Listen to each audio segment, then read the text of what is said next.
tergantung jumlahnya, tergantung jenisnya, sama tergantung toleransinya. Jadi orang ini biasa makan pedas atau enggak. Karena Oke. pedas itu adalah rasa yang dibiasakan. Jadi kalau orang udah biasa makan pedas level, misalnya level berapa, misalnya level 3 gitu. Dikasih level 3 ya dia tahan. Oke. Tapi kalau ditambah lagi pedasnya, mungkin dia udah langsung timbul rasa tidak enak. Tapi kalau mulai dibiasain gitu, orangnya lama-lama bisa mentoleransi kadar yang lebih pedas.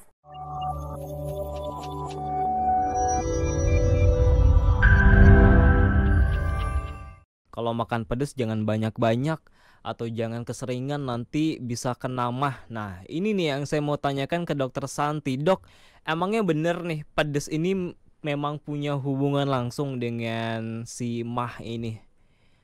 Ya, memang orang yang punya sakit mah, apapun penyakitnya, entah dia cuma gastritis atau peradangan di lambung, atau dia punya tukak atau luka kayak semacam sariawan di dalam lambungnya atau di dalam ususnya, atau dia punya GERD, memang sebaiknya tidak makan cabai gitu. Karena kalau makan cabai ada zat yang di dalamnya yang namanya capsaicin, itu akan mengiritasi bagian dalam saluran pencernaan, khususnya di lambung. Itu bisa membuat reaksi yang memicu penyakit-penyakit, keluhan-keluhan yang ada di mahnya, yang ada di saluran cerna, menjadi bermunculan, yang perih lah, yang kembung lah, yang perutnya bergemuruh, yang diare, itu bisa jadi muncul satu persatu kalau makan cabai gitu. Jadi sebaiknya dihindari. Nggak boleh sama sekali, Dok. Nah, agak susah nih saya ngomong karena efek, nanti kalau saya bilang tergantung marah lagi. Karena memang tergantung. Tergantung apa lagi nih? Tergantung. Jadi efek makan cabai terhadap orang itu berbeda-beda. Jadi ada orang yang sakti mandraguna. Dia makan cabai mau level 100 juga bisa. Iya gitu. Nah, biasanya orang-orang seperti itu reseptornya terhadap capsaicin itu cuma sedikit. Jadi dia tidak menderita gitu kan. Karena reseptornya cuma sedikit, orangnya itu tidak mengalami reaksi yang terlalu banyak, maka dia akan lebih tahan makan cabai. Jadi tergantung orangnya, tergantung gennya, tergantung reseptornya, terus tergantung berapa banyak yang dimakan. Misalnya makan rawit 1 sama makan rawit 1 ons kan beda ya. Oh iya dong. Terus tergantung lagi cabainya itu cabai yang mana. Karena cabai, sebetulnya setiap jenis cabai punya kadar kepedasan yang berbeda-beda. Ada loh satuannya. Saya lupa namanya SHU atau apa gitu. Jadi satuan yang mengukur kadar kepedasan masing-masing bahan makanan. Bisa jahe, bisa lada, bisa cabai. Nah, tergantung semakin tinggi angkanya, semakin pedas cabainya dirasakan oleh orang. Jadi contoh paling gampang mungkin cabai hijau yang besar dibandingkan dengan cabai rawit merah. Nah, itu kan berasa banget kan.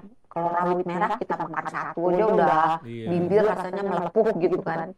Tapi kalau cabai hijau yang besar kan cuma pedasnya dikit banget gitu. Atau paprika deh, pedasnya kan cuma dikit gitu. Atau jahe gitu kan, pedasnya cuma sangat sedikit, sangat ringan, lebih ke hangat. Nah, jadi tergantung jenis cabainya semakin tinggi, angka satuan kepedasannya, semakin orang itu nggak tahan. Jadi tergantung gennya, tergantung kenapa? Tergantung apa lagi, Dok? Tergantung jumlahnya, tergantung jenisnya, sama tergantung toleransinya. Jadi orang ini biasa makan pedas atau enggak. Karena pedas itu adalah rasa yang dibiasakan. Jadi kalau orang udah biasa makan pedas level, misalnya level berapa, misalnya level 3 gitu. Dikasih level 3 ya dia tahan. Oke. Tapi kalau ditambah lagi pedasnya, mungkin dia udah langsung timbul rasa tidak enak. Tapi kalau mulai dibiasain gitu, orangnya lama-lama bisa mentoleransi kadar yang lebih pedas. Jadi itu sama kayak kopi. Kan kopi juga kita bicara gitu ya. Orang yang nggak tahan minum kopi bisa belajar minum kopi sedikit-sedikit, lama-lama badannya bisa menimbulkan toleransi. Ini kalau dia yang bukan yang alergi ya. Kalau yang alergi total nggak bisa gitu. Jadi banyak tergantungnya Mas Sony. Oke, karena rasa nyaman itu akan timbul kalau kita sudah biasa ya. Oke, tadi cabai ada yang namanya zat capsaicin ya dok ya. Itu sebenarnya bikin iritasi kah atau justru punya efek protektif ke lambung? Nah, kalau dalam jumlah sedikit sebetulnya dia melindungi lambung. Oh gitu? Kan, ya. Oke. Cabai itu sebenarnya ada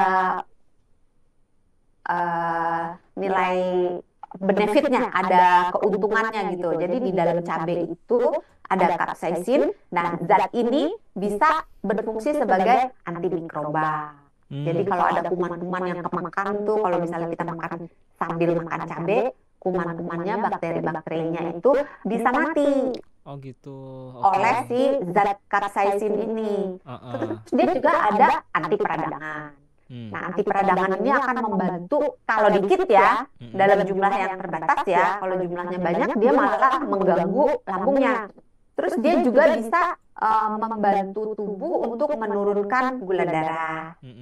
Bukan gula darah, sorry. Menurunkan tekanan darah gitu. Terus dia bisa membantu menjaga kesehatan jantung dengan merangsang supaya tubuh itu mengeluarkan zat yang namanya nitrik oksida yang berguna untuk membesarkan pembuluh darah.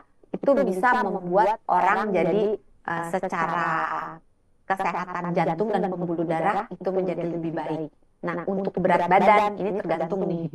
Ada orang yang kalau makan cabai berat badannya nambah, ada orang yang kalau makan cabai berat badannya berkurang. Tergantung orangnya. Kalau dia nafsu makannya jadi bertambah dan dia ngikutin nafsu makannya jadi makan berlebihan, maka berat badannya akan meningkat. Tapi beberapa orang kalau makan pedas terus dia berhenti makan, nafsu makannya turun, itu bisa membantu menjaga berat badan. Jadi sebenarnya ada positifnya. Itu kalau di dalam saluran pencernaan. Tapi kalau misalnya di dalam kulit ditempelin, misalnya dalam bentuk koyo, dalam bentuk balsem, dalam bentuk gel, si capsaicin ini bisa membantu, sebetulnya bukan menyembuhkan ya, tapi hanya meringankan. Enggak juga, karena gini, capsaicin ini menimbulkan rasa panas. Jadi kita merasa bahwa temperatur itu naik gitu.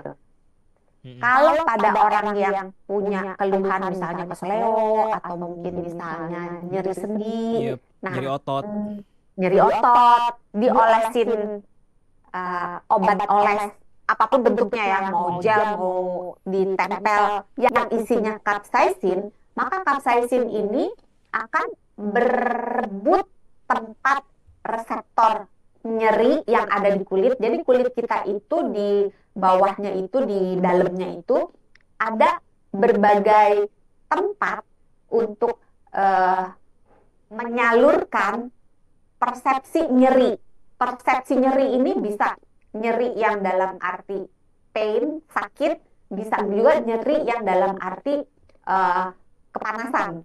Nah, kalau misalnya badan kita dibuat menjadi merasa panas, dia dalam tanda kutip lupa dengan nyerinya. Jadi nyerinya sebenarnya nggak hilang, cuma badannya lebih tertarik dengan sensasi panas yang ditimbulkan dari capsaicin daripada sensasi nyeri yang ditimbulkan dari penyakit.